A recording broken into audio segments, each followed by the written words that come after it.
This naturalrefrigerants.com article is being read by an automated voice.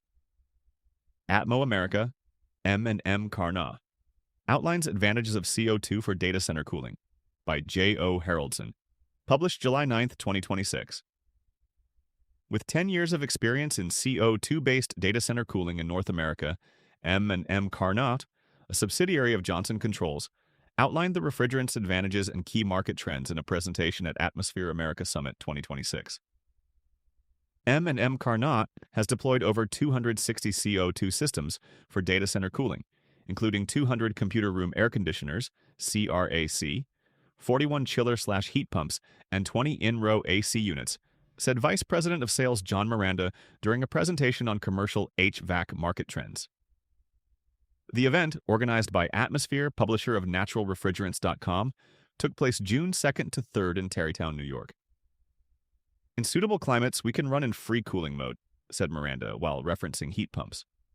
With our patented system, we thermally siphon CO2 and use a flooded evaporator rather than DX operation. In free cooling mode, CO2 systems are 30 to 60% more energy efficient than synthetic systems with no free cooling. The different types of equipment provide data center cooling in distinct ways. CRAC units circulate conditioned air throughout the room. In-row units are installed between server racks and deliver cooled air directly to the IT equipment. Chiller/heat pump systems use a heat exchanger to chill water or glycol, which cools servers via liquid cooling circuits. The market. The bulk of M&M Carnot's CO2 data center experience is in Canada, with Miranda noting 3 or 4 CRAC and chiller/heat pump installations in the U.S. over the past year. To date, the company has deployed 36 CO2 heat pumps, primarily in retrofit applications, including its 40-ton, 141 kilowatts unit, packaged within a 2-foot wide by 8-foot long by 6-foot high, 0.6 by 2.4 by 1.8 meters. Footprint. M&M Carnot expects CO2 equipment deployments for data center cooling to roughly double each year over the next 6 years. It forecasts installing 100 CO2 CRAC units in 2027, rising to 1,600 in 2031, 24 CO2 chiller/heat pumps in 2027, increasing to 560 in 2031, and 20 CO2 in-row units in 2027, growing to 320 in 2031.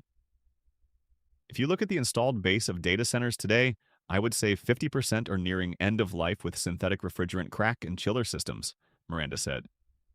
The future for CO2 looks really bright, he added, noting that new greenfield data center projects are forecast to grow at a 30% compound annual growth rate over the next decade. Heat pump case study.